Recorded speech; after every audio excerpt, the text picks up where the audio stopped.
ప్రభునందు ప్రియులైన మీకందరికీ యేసుక్రీస్తు ప్రభువారి నామములో శుభవందనాలు తెలియజేస్తూ ఉన్నాం.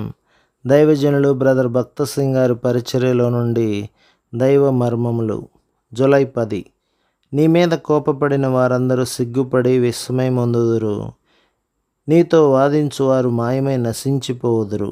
యెషయా గ్రంథం 41వ అధ్యాయం 11వ వచనం. 17వ శిఖరము. మానవ మాతృలముగా మనము అనేక భయములతో నిండి ఉందము. క్రైస్తవ జీవితంలో అనేక కఠినమైన ఆటంకములను ఎదుర్కొనవలసి ఉన్నాము. ప్రతి భయము, ప్రతి కష్టము ఒక పర్వతము వలె నగుపించును.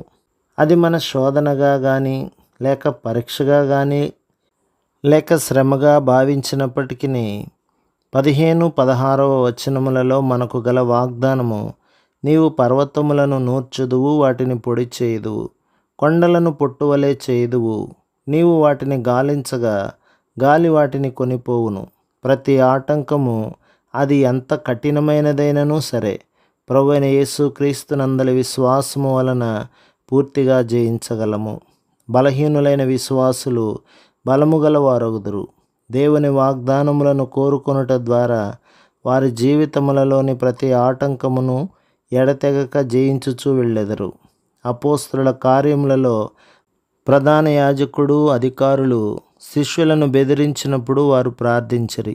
అంతటా ఆ స్థలము కంపించెను. అపోస్తలుల కార్యములు 4వ అధ్యాయం 31, 33 వచనాలు.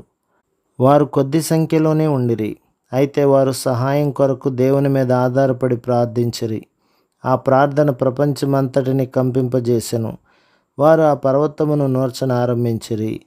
పై రూపములను బట్టి చూచినచో వారు సామాన్య మానవులే, కానీ దేవుని వశపరుచుకొనుట ఎట్లో వారు ఎరిగి ఉండిరి. అట్లే ప్రతి విశ్వాసియు కక్కులు పెట్టబడిన పదునుగల కొత్తదైన నురిపిడి మ్రానుగా కాగలడు, మరియు ప్రతి పరీక్షలో దేవుడు అనుగ్రహించు విజయమును బట్టి సంతోషించగలడు. యెషయా గ్రంథం 42వ అధ్యాయం 16.